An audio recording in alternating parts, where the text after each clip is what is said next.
Graça e paz, eu sou Valbiraci, mestre da EBGET, Escola Bíblica Getsemane. É uma grande honra tê-lo aqui com vocês mais uma vez aqui conosco nessa videoaula.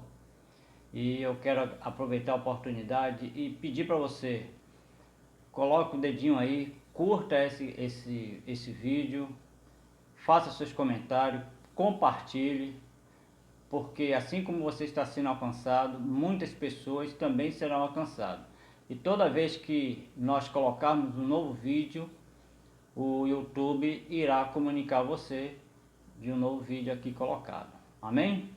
E dando continuidade ao nosso assunto, nós temos falado aqui sobre dinheiro, sexo e poder, e falamos do poder que constrói, do poder que destrói, e hoje nós vamos falar de um poder espiritual. Mas de onde vem esse poder espiritual? Vamos lá. O nosso texto áureo está em Atos 19, 1 e 2. Vamos ler? Que diz assim: E aconteceu que, enquanto Apolo estava em Corinto, Paulo atravessou as regiões altas e, chegando a Éfeso, encontrou ali alguns discípulos e lhe indagou: Recebeste o Espírito Santo na época em que creste? Aos que eles responderam ou replicaram: De forma alguma, nem sequer sabemos que existe o Espírito Santo. E eu faço essas mesmas perguntas para você. Recebeste o Espírito Santo? Sabes o que é o Espírito Santo? O Espírito Santo é Deus? O Espírito Santo é uma pessoa? Qual o poder do Espírito Santo?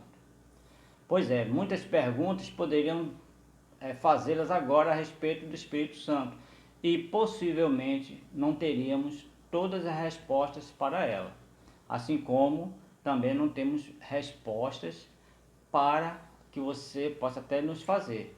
Mas toda vez que você fizer uma pergunta aqui no nosso canal, nós vamos buscar a resposta e dar para você. Amém? Mas vamos responder as perguntas que hoje nós fizemos aqui. O Espírito Santo é Deus? O Espírito Santo é Deus, sendo denominado na teologia como a terceira pessoa da Trindade. A Bíblia responde explicitamente a pergunta sobre quem é o Espírito Santo, afirmando especialmente a sua divindade e pessoalidade, destacando a sua obra desde o Antigo Testamento até o Novo Testamento. Amém? Então, confirmando, o Espírito Santo é Deus.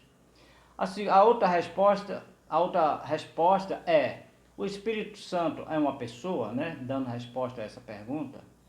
Pois é, muitas seitas do cristianismo têm negado a pessoalidade do Espírito Santo, afirmando que ele é uma energia ou uma força. Mas, no entanto, a Bíblia é suficientemente clara ao revelar a personalidade distinta do Espírito Santo. Pois é, sobre a personalidade do Espírito Santo, a Bíblia que ele possui o intelecto, ele possui vontade, ele possui emoções, de modo que as suas próprias ações refletem essa personalidade, pois ele nos ensina, nos exorta, nos controla, ele testifica, ele repreende, intercede e tem até ciúme, né? Isso nós vamos ver aí várias passagens que você pode ver aí,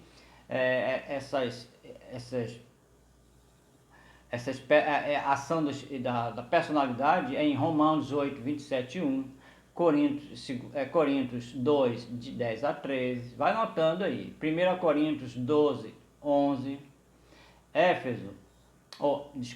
Efésios 4, 30, nós temos também João 14, 26, 15, 26, Atos 8, 29, Atos 15, 28, Romanos 8, 14, é muita passagem que explica o poder do Espírito Santo, a ação do Espírito Santo e a personalidade do Espírito Santo. A outra pergunta é: o Espírito Santo é Deus? Vamos responder agora. O Espírito Santo aparece nas Escrituras sendo igualmente a Deus. Assim como o Pai e o Filho, tanto a forma tanto a forma batismal como a bênção apostólica pronunciada pelo apóstolo Paulo indica claramente essa verdade. Em Mateus 28, 19 diz, também podemos ver isso em 2 Coríntios 13, 14 e 1 Coríntios 12, 4 a 6 e 1 Pedro 1 e 2. Pois é, o próprio Jesus, ao falar sobre o Espírito Santo, se refere a ele como um outro consolador. Em uma melhor tradução, ou em outra tradução, nós podemos encontrar como um outro auxiliador. E essa expressão não apenas aponta para o Espírito Santo como uma pessoa, mas também como Deus, pois Deus se posiciona em pé de igualdade com ele, ao utilizar a palavra o outro, ou seja, ele está indicando que o Espírito Santo é alguém como ele, não é verdade? Então, entendendo isso aqui, nós temos a certeza de que Deus, que o Espírito Santo é Deus. Amém? Vou para outra pergunta que eu fiz logo aqui no início. O Espírito Santo deve ser adorado? Essa é uma nova pergunta, tá? Sim, sendo ele plenamente Deus, o Espírito Santo deve ser adorado. Infelizmente, meu irmão, é comum entre os cristãos, talvez pela dificuldade de entendimento da doutrina da Santíssima Trindade, que uma das pessoas da Trindade seja adorada mais do que a outra. Mas isso não é uma prática, aliás, isso é uma prática errada, pois só existe um Deus que subsiste em três pessoas, ou seja, só há uma única essência ou substância divina e que, portanto, Pai, Filho e Espírito Santo devem ser adorados de igual maneira. Pois apesar de geralmente denominarmos o Espírito Santo como sendo a terceira pessoa da Trindade, isso não deve ser entendido como um tipo de hierarquia dentro da Trindade. Vemos que as três pessoas da Trindade compartilham da mesma natureza divina, uma natureza que é indivisível. Portanto, o Espírito Santo deve ser redimido em pleno louvor, glória e adoração, assim como o Pai e o Filho. Amém? Outra pergunta: o Espírito Santo tem poder? Nós vamos falar sobre o poder espiritual? Pois é. No Salmo 62, 11 diz: o poder pertence a Deus. E examinando esse texto, podemos afirmar que o poder pertence realmente a Deus. E isso lança luz em duas vertentes, em duas direções. Para o poder fingido do homem, que acaba de ser descartado, e para o servo que confia e que assim se lembrará tanto da capacidade para salvar, como o poder terrestre delegado a quem ele, Deus, ou quiser. O verso transmite mensagem de esperança de que o homem não pode depositar a sua confiança na mão de outro homem, mas sim no poderoso Deus, né? Deus é que precisamos entender, colocar as nossas condições em Deus, a nossa confiança em Deus. Somente a Deus é que precisamos ter confiança, pois Deus é a fonte de segurança e de sabedoria e de poder. Amém? Vamos lá, o ministério do poder.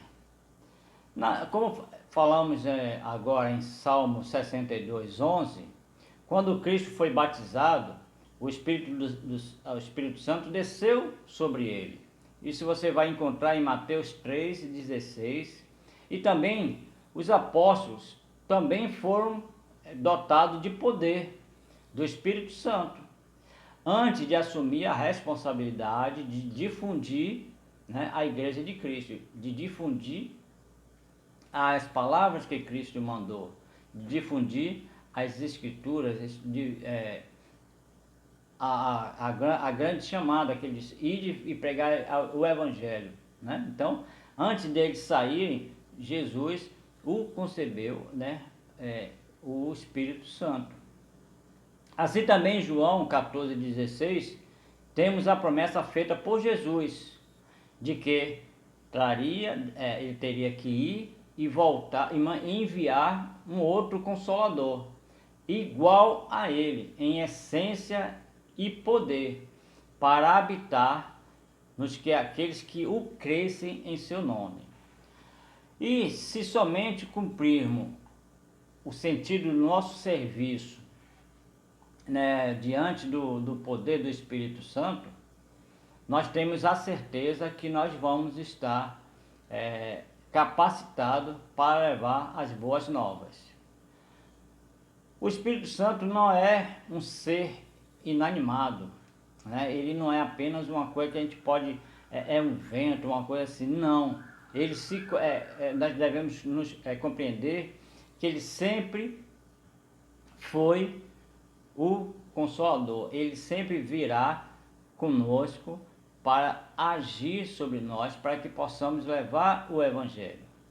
O Espírito Santo não é fruto da imaginação do homem, mas é a promessa de Deus Pai, realizado no Filho, para conferir autoridade e poder aos salvos.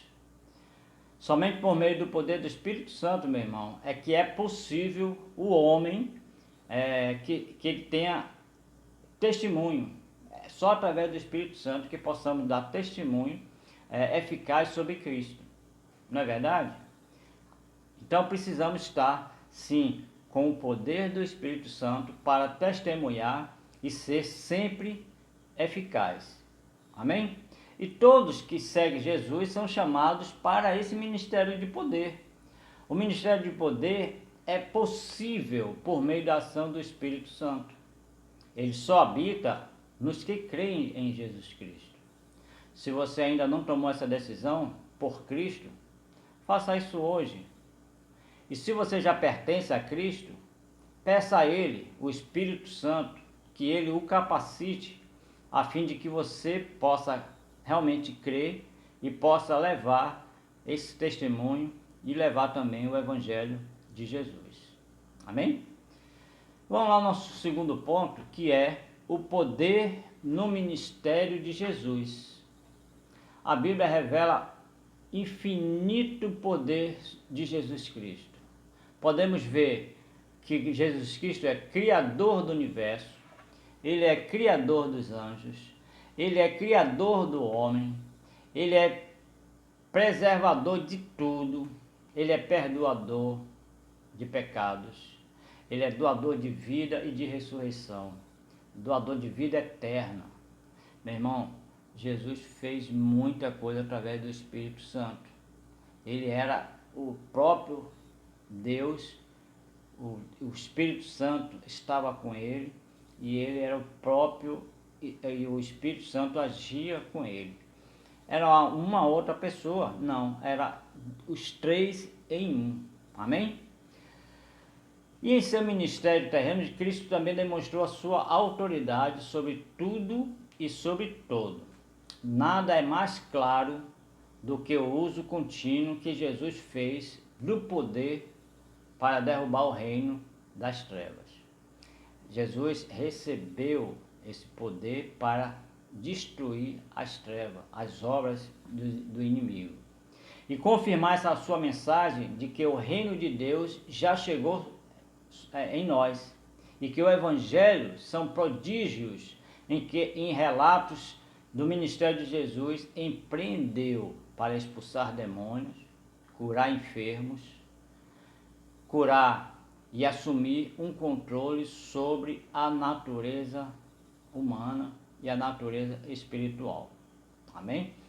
Vejamos alguns fatos que nos mostram a autoridade sobre Jesus, né, que ele teve através do Espírito Santo em seu ministério. Vamos lá, vários milagres que nós podemos relatar aqui. Nós vamos falar aqui a cura de um leproso. Nós vamos estar relatando também a cura de um paralítico, a cura da sogra de Pedro, a cura de uma mulher com hemorragia, a cura de 2 cegos, né? E nós temos outros milagres também, cura do surdo e gago, a cura de um endemoniado na sinagoga, a cura de um cego em Betsaida. Então, meu irmão, a cura de 10 leprosos, a cura de servo do sumo sacerdote. Então nós temos aí também outros milagres espirituais realizados por Jesus. Nós vamos ver aí a cura do endemoniado do Gadareno, a cura do endemoniado que não podia falar, a cura do endemoniado do cego e mudo, a cura da filha do endemoniado em Cananéia, a cura do menino endemoniado. E também vamos relatar aqui agora os milagres sobre a natureza que Jesus exerceu com o poder do Espírito Santo. Vamos lá. Jesus acalma a tempestade. Jesus anda sobre as águas. Jesus multiplica os pães 1 e 2 vezes. Você pode ler isso na passagem bíblica e nos evangelhos. Tem outra passagem também que Jesus faz um grande milagre e manda Pedro buscar uma moeda na boca de um peixe, né? Outra ação sobre a natureza é a figueira seca. Jesus faz a figueira secar. Jesus também faz uma grande pescaria, quando todos os discípulos, os pescadores estavam ali e não pegaram nada durante a noite. Jesus lança a rede à direita e essa rede volta cheia de peixe. Jesus também transformou a água em vinho, meu irmão. Agora vamos lá ver alguns milagres de ressurreição. Jesus ressuscitou a filha de Lázaro. Jesus ressuscitou a filha de uma viúva de Naim. E Jesus ressuscitou Lázaro. Olha só, quanto poder, né? O poder de Cristo era percebido pelos seus contemporâneos. E vendo isto, as multidões possuídas de temor glorificavam a Deus, que dera tal autoridade a esse homem. Todos se admiraram a ponto de perguntar entre si: o que vem a ser isto? Uma nova doutrina? Com autoridade ele ordena até os espíritos imundos e eles obedecem. Pois é, meu irmãozinho. Cristo delegou ministério também para os seus apóstolos. Tendo Jesus convocado os 12, deu-lhe o poder, né, e autoridade sobre os demônios para efetuar curas. E também os enviou para pregar o reino de Deus e curar enfermos. Isso você pode ler em Lucas 19, de 1 e 2. Pois é. E também deu aos 70 poder para curar os enfermos, e que nela houve e anunciar as boas novas. A vós outros estás próximo ao reino de Deus, ele diz em Lucas 10, 9.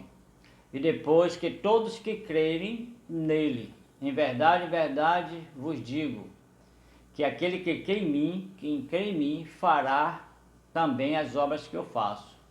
E mais outras obras fará, muito além da que eu faço hoje.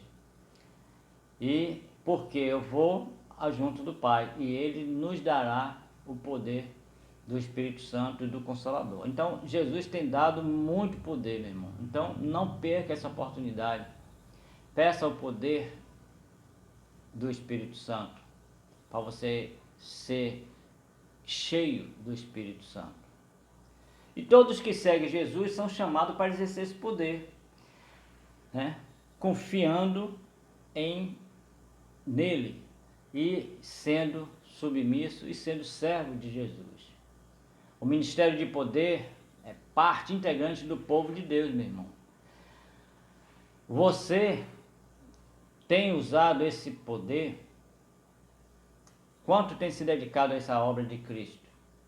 Pense nisso.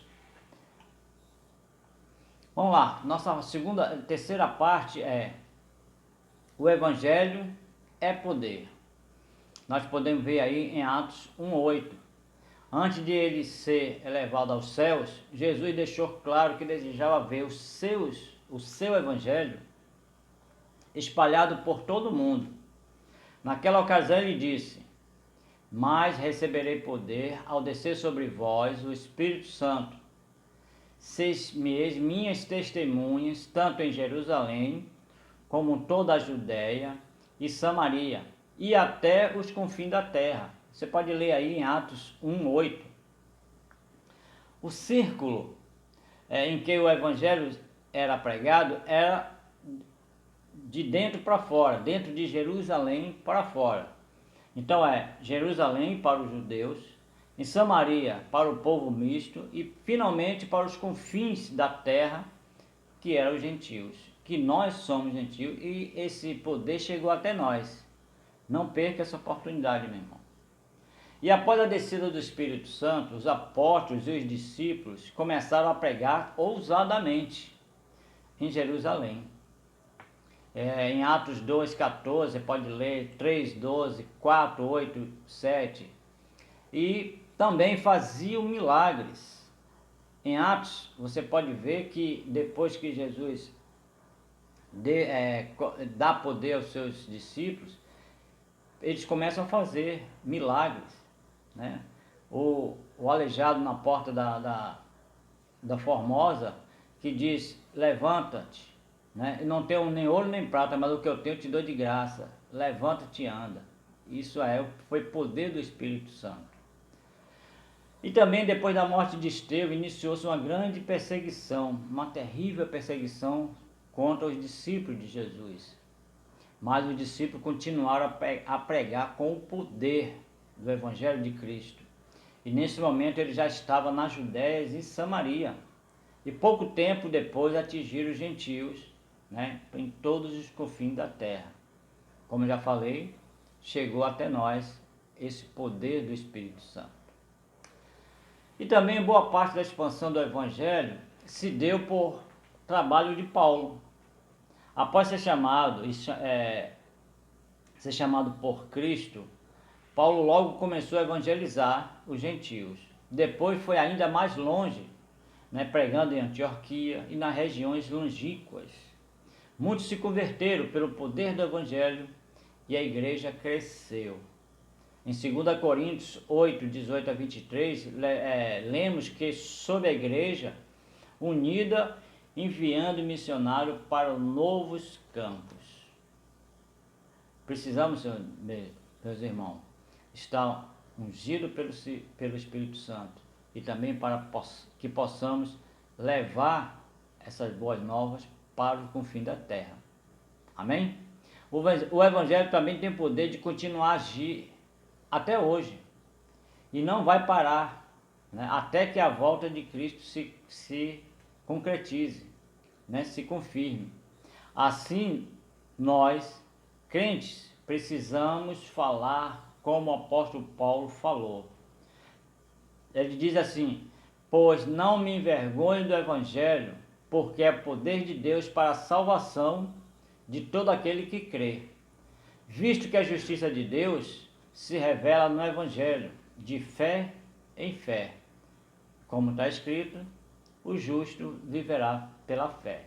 Em Romanos 1, 16 e 17.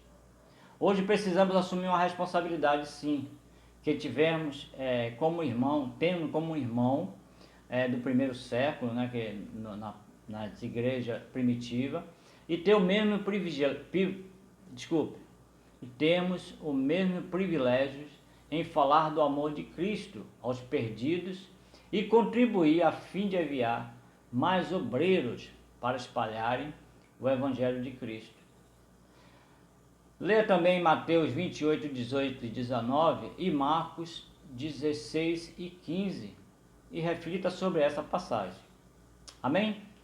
Vamos falar agora no quarto ponto, que é a preparação do ministério do poder. Deus é criador de tudo, é onisciente, onipresente, portanto Ele está em todo lugar, Ele enxerga tudo, Ele vem desde a eternidade passada e vai até o futuro. Então, nada está oculto aos olhos do Senhor. Ele é quem determina os passos e a preparação para o ministério do poder. Se pensarmos em nos dedicar a esse ministério de Cristo, precisamos sim observar a preparação pelo qual Deus faz, né, nós passarmos para sermos ministros desse poder. Vejamos, por exemplo, algumas ações que Deus deu na consagração de Arão e seus filhos. Na verdade, pode ler lá em Levítico 8, né? Deus deu a consagração para Arão, né? Como você pode ver que Moisés era preso em voz, né? A língua, e ele disse, não, eu falo para você, você fala para Arão. Arão foi ungido para o poder. Ok, então vamos lá.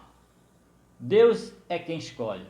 As pessoas são chamadas por Deus para o ministério, inclusive o dele. Deus é quem purifica. Levítico 8, 6. Os impuros precisam ser purificados. No caso de Arão e seus filhos, o ato externo representou a purificação interna. Você sabe que o Arão foi sacerdote, né, do templo. Ok. Deus é quem veste.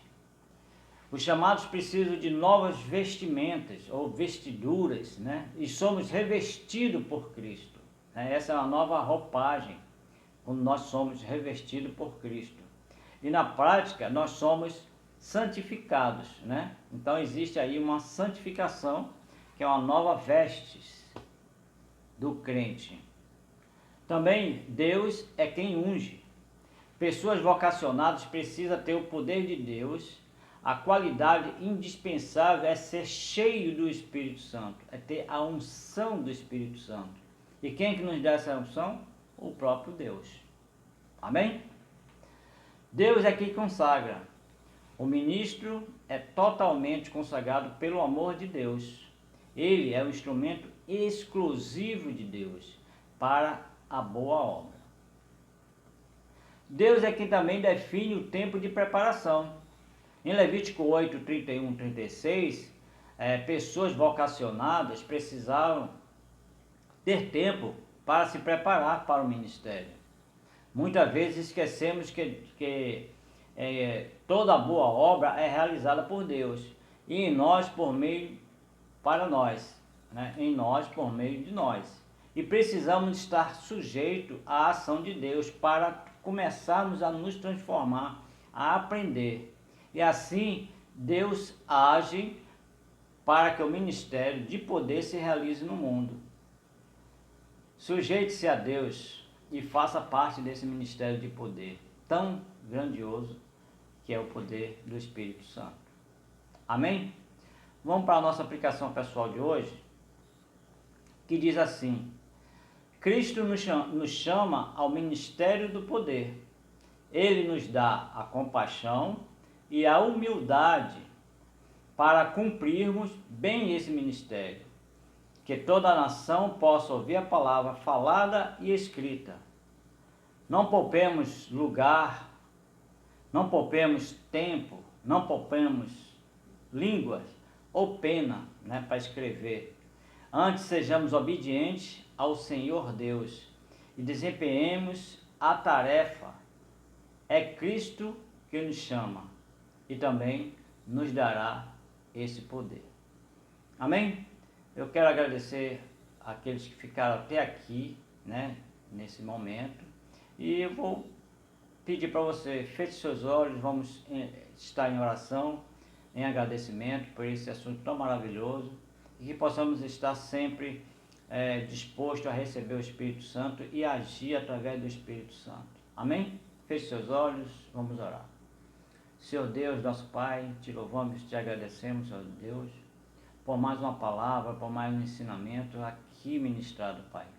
Obrigado, Senhor Deus, e que possamos, Senhor Deus, estar dispostos a receber o Espírito Santo e através desse poder do Espírito Santo que possamos, Senhor Deus, levar a ministração, levar o poder, levar o Evangelho, levar a Tua palavra e também informar que o tempo de Deus já está entre nós e que possamos, Senhor Deus, ser ministro do poder do Espírito Santo.